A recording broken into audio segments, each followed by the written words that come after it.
Bikini Bottom is one of the most beloved places in cartoon history. It is also, statistically, one of the deadliest places on television. And I have the proof. Now, before you say anything, yes, this is a kids' show. Yes, most of these deaths last about 2 seconds before the episode moves on. And yes, nobody in Bikini Bottom seems particularly bothered by any of it. Well, that's exactly the problem. Or, depending on how you look at it, that's the charm of the show. Bikini Bottom has been running a silent, cheerful massacre for over 20 years, while we all just watched and laughed. And you won't see it the same way again after watching this video. However, before we get into the actual body count, I think we need to address the elephant in the room. Because Bikini Bottom already had dead people before we even started counting. You know the Flying Dutchman, right? Green pirate ghost, sails a legendary haunted ship, shows up every few episodes to terrorize everyone. Well, before he made his big debut in Scaredy Pants, we got a glimpse of his backstory in Squidward the Unfriendly Ghost. It says when he died,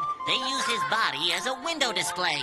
Now he haunts the 7 seas because he was never put to rest. It's pretty sad, honestly, but to be fair, this comes from a comic book in Squidward's attic, so maybe just take it with a grain of salt. And then there's Smitty Werben Jagerman Jensen. He was number 1! A number 1, a legend, a man whose entire legacy in this show is a soda drinking hat. We don't know who he was or what he did when he was alive. All we know is that he's an undead fish who will do anything to prevent his hat from being taken away a second time. Spoiler alert, he's not very good at it. And that right there tells you everything about how this show treats death from the very beginning. Death was never really the final gate, the thing that separates you from the rest of the living world. It's more like a minor inconvenience. With that said, not everyone who dies in this show gets to come back.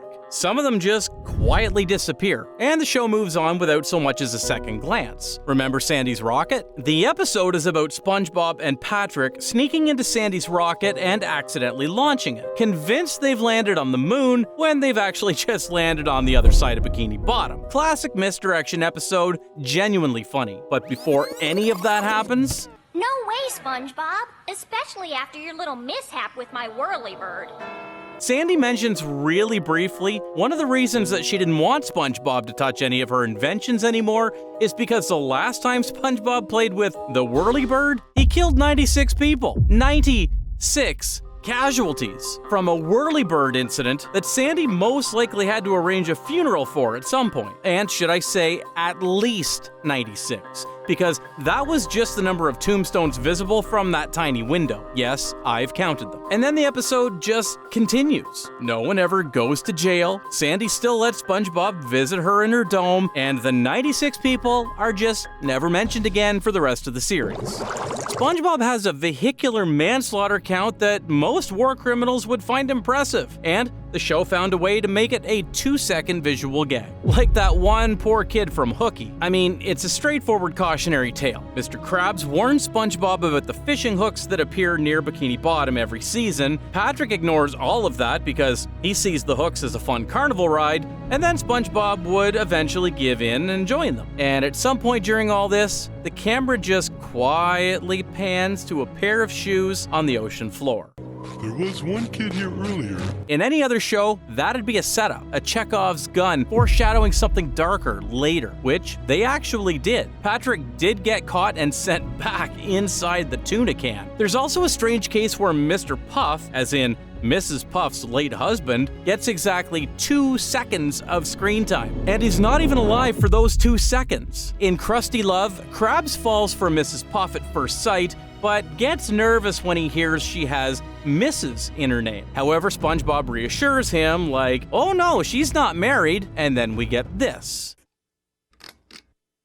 She doesn't like to talk about it. I guess he shares the same fate with the kid from Hooky, though I'm sure he still had a way to come back to Mrs. Puff if he wanted to. I mean, we all watched the 2004 movie and saw that every kind of dried up sea creature could come back from the dead if you pour enough water into it. Still, the show killed a man, made him into furniture, and then used his death as a flirting setup, all within about 15 seconds. And Mr. Puff has never been mentioned since. Rest in glow, King. However, as quick as that joke is, New Leaf is even more efficient about it. One day, Plankton decides to open a gift shop as a cover story to trick Mr. Krabs, kicking things off with a sad sob story to raise the white flag. Actually, I can't recall you ever having a customer. Well, there he is!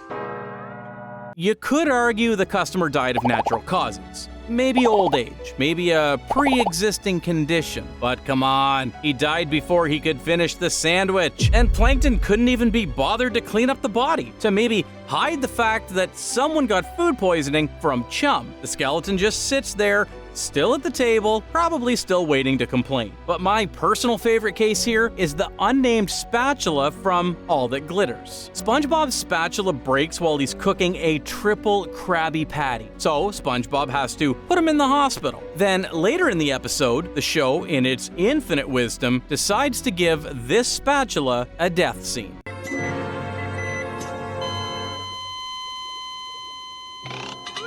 Spatula? It can't be true. It's too late. It's not exactly SpongeBob's spatula, but the point still stands. We get a full emotional farewell from a kitchen utensil. Meanwhile, somewhere in this same show, a man fell off a cliff and got an explosion. The spatula got a better death than most of the actual characters in this video. And honestly, that's pretty on brand for this show. Which is fine, honestly, until you realize that some of these deaths weren't quite as accidental as the show makes them look. Let's just start with the fry cook games. The episode is essentially the Olympics, but for fry cooks. SpongeBob represents the Krusty Krab, Patrick represents the Chum Bucket, and they compete across a series of increasingly unhinged athletic events. One of those events is the deep fry pole vault. Get your fish sticks here! Patrick launches himself off the pole, but he completely mistimes the landing and splashes a vat of boiling oil directly onto the crowd. 48 fish instantly turned into fish sticks. But the crazy part that really gets me, the vendor in the stands just starts selling them. Like, I understand the business side of it, being opportunistic and all that stuff, but isn't that basically cannibalism? You're serving fish sticks to a crowd of fish? Anyway, Patrick doesn't apologize, the games continue, 48 people are now overpriced stadium food, and nobody files a single complaint. Now, if you watched my last video, you already know what's coming here. Sing a song of Patrick. After seeing an ad in the back of a comic book, Patrick decides to write a poem and send it to a recording company so they can turn it into a song. A song so catastrophically bad that it kills 4 musicians in the studio just from performing it. And a 1, and a 2, and a...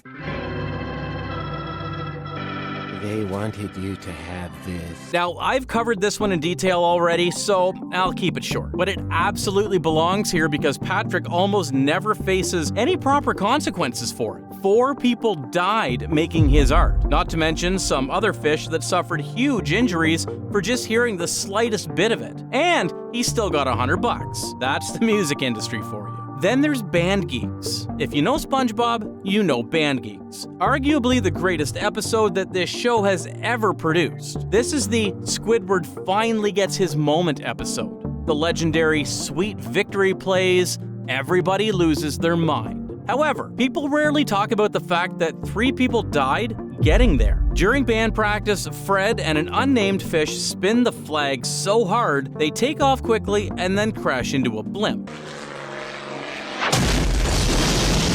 I think it's safe to assume that the blimp pilot also dies when it explodes. But then Sweet Victory plays and we all forget about it completely because it's just that good of a song, which, honestly, might be the most Bikini Bottom thing on this entire list. Old Man Patrick is a much quicker one, but it earns its place here. There's a scene where a lady puts a flotation device on her little girl to help her swim. Now you've got water wings. Try them. But just in case you forgot, this show takes place underwater, so the girl just floats away immediately while the mother watches. Death by physics and common sense doesn't happen often in this show, which is exactly why it's so memorable when it does. And then we get to Granny. Have You Seen This Snail is an episode about Gary running away from home after SpongeBob neglects him. Eventually, Gary ends up being taken in by a sweet old grandmother who seems genuinely kind and caring. She is, in fact, not kind and caring. 14 snail shells hidden in a closet. 14 snails that came before Gary, all of whom presumably met the same fate, eaten and their shells quietly tucked away where nobody would find them. What the episode reveals is that Granny has done this before, multiple times. She takes in stray snails, showers them with affection, feeds them her special cookies. In any other genre, this woman is the villain of a true crime documentary. Good thing Gary made it out alive. Everything we've covered so far has been pretty casual, but every once in a while, Bikini Bottom deaths get deliberate enough for you to start to feel genuinely uncomfortable about what you just watched. Let's start with the Dirty Bubble. If you know Mermaid Man and Barnacle Boy, then you know who he is. A massive, sentient, dirty bubble with a menacing reputation that precedes him. He's been the arch-enemy of Mermaid Man and Barnacle Boy since the very beginning. He has also been defeated at least twice by complete accident. The first time is on Mermaid Man and Barnacle Boy 2, where SpongeBob tries to save our old superheroes, so he walks up to ask for an autograph, pencil in hand, and pops him with the tip. Stay back! The point! What's the point now? Then Dirty Bubble comes back in Patrick Man. It's an episode where Patrick pretends to be a superhero, the Dirty Bubble reveals himself at the Krusty Krab, then there's a whole fight sequence. And at the end of it, just when Dirty Bubble's about to launch his attack, Patrick ducks down to pick up a half-eaten Krabby Patty off the floor and accidentally pops him with the cone on his head. Lunch!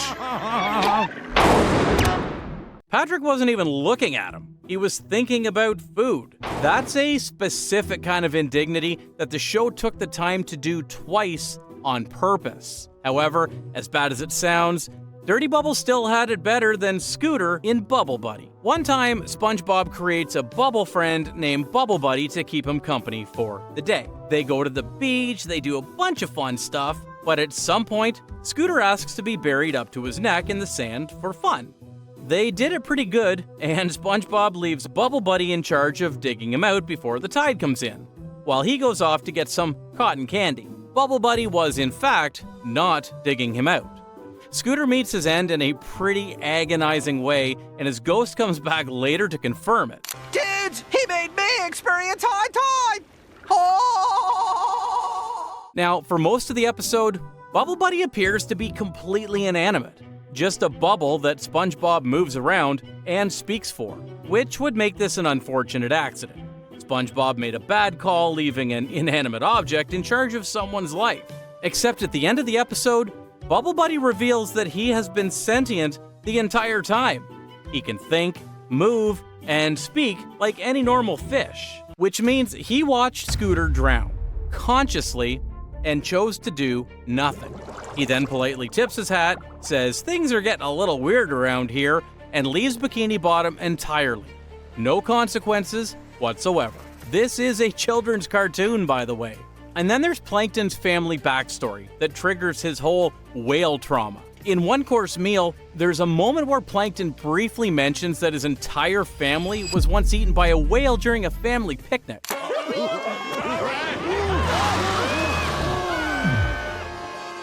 All of them at a picnic, mid-sandwich, presumably.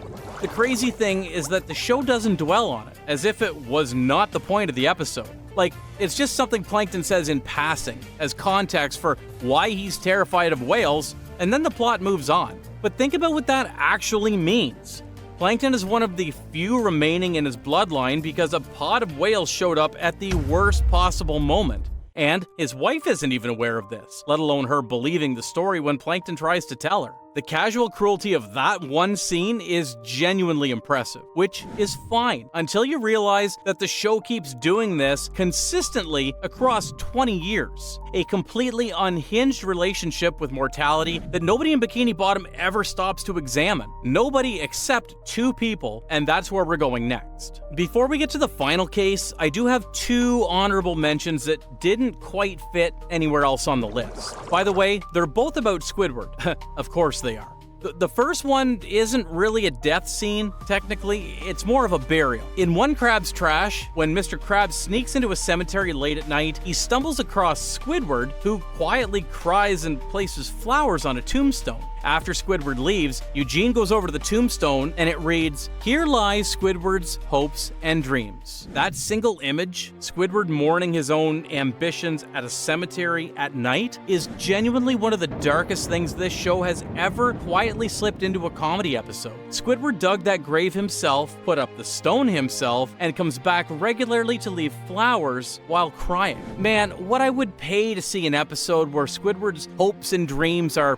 still alive and well. The second one is his toilet from House Fancy. In the middle of the vacuum chaos, Patrick knocks on the door to use Squidward's bathroom, and that's it. That toilet gets to share a fate with all Taco Bell toilets. See, the toilet, another inanimate object, develops enough sentience in that moment to beg for death. This show really loves to give inanimate objects a proper sentimental death, while it just makes jokes anytime any actual living creatures die. Okay, everything we've covered in this video, the fish sticks, the snail shells, the toilet, the dreams, all of it has been a joke. A dark one, sure, but a joke. This one isn't. Because if there are any characters in this whole show that Nickelodeon actually killed off, it's our dynamic superhero duo. Mermaid Man and Barnacle Boy were two of the most beloved recurring characters in the entire show. SpongeBob's childhood superheroes. The warmest, funniest, most genuine source of heart